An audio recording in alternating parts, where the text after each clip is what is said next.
Real Housewives of Salt Lake City star Jennifer Shah is facing federal charges of a conspiracy to commit wire fraud and money laundering in connection with a purported long-running telemarketing scam. She was arrested earlier today in Salt Lake City on the indictment out of the Manhattan federal court, along with her quote-unquote first assistant, and his name is Stuart Smith. He's also been on the show. Now, joining us on the phone lines, you guys, we have James J. Leonard Jr., Esquire, New Jersey-based attorney for Teresa and Melissa. You know him. He's been on the show before. We love him. James, are you there? I am. Good afternoon, Amy. How are you? I'm fantastic. Thank you for taking time out of your day to talk to us about this breaking housewife news, and I can't wait to hear what you have to say about it.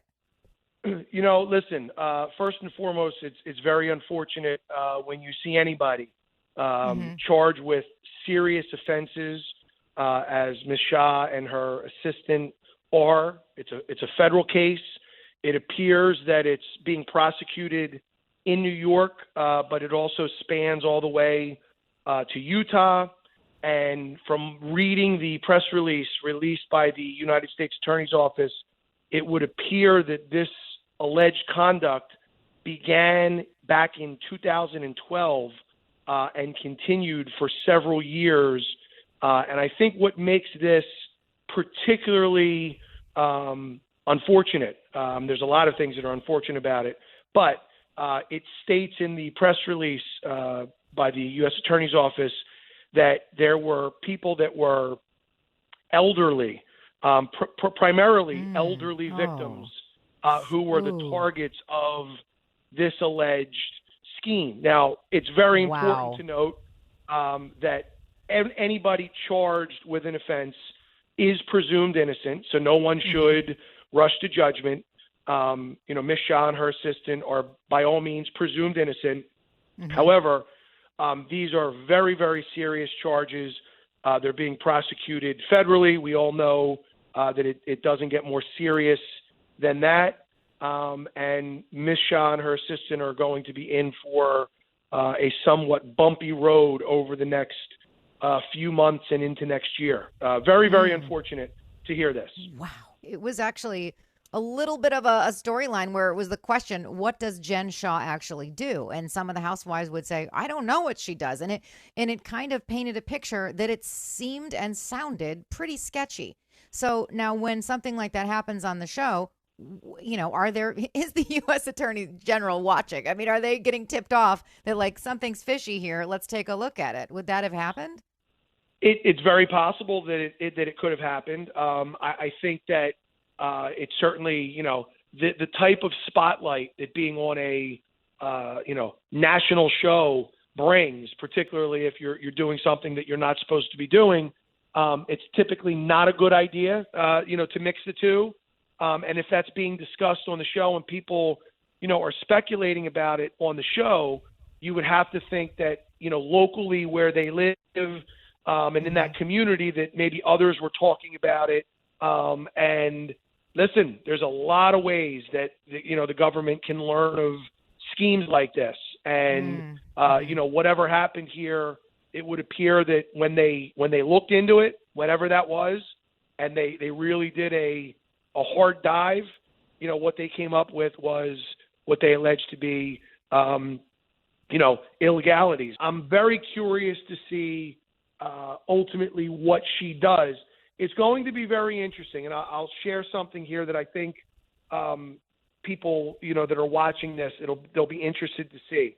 So it appears that today she was charged. Okay. Mm-hmm. So okay. the next steps are going to be that she has, a first appearance where they read the charges against her.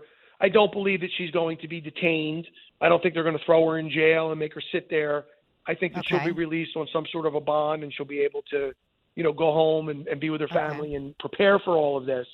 But ultimately what will happen is her attorneys and the government will start having conversations, very frank, very serious, very fast-moving conversations. Federal cases move relatively quickly. They do not linger. Okay. So what's going to ultimately happen is Interesting. if those conversations are working their way towards some sort of a guilty plea where she's talking about accepting responsibility, what will happen is they will be pleading guilty to what's known as an information. Okay, that's a term of art that's used in federal court for an information.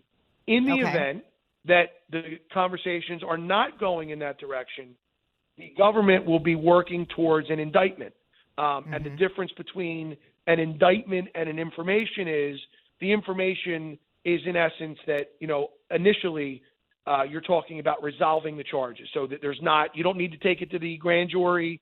And instead of being indicted on, 45 different counts, you're going to plead guilty to 3 of them. And it limits the scope, and it's really beneficial to a defendant who has committed some wrongdoing and has some exposure.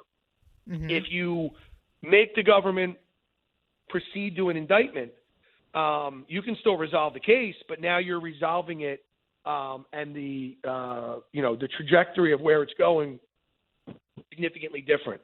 So it's going to be very interesting to see over the next few weeks and months where this is going. But I think if you're following the story, look for if there's anything where she's pleading guilty, remember the word the information. If it states that she's pleading guilty on a 2-count information, that means that her and her attorneys went in very early and worked to resolve this and are going to get the benefit of the best plea that she could possibly And that's what you would expect. do. That's what James J. Leonard Jr. Esquire would do, right? This is what I would do. I would take a very, very hard look at what's being alleged. I would look at what my client's potential exposure is. What can the government prove?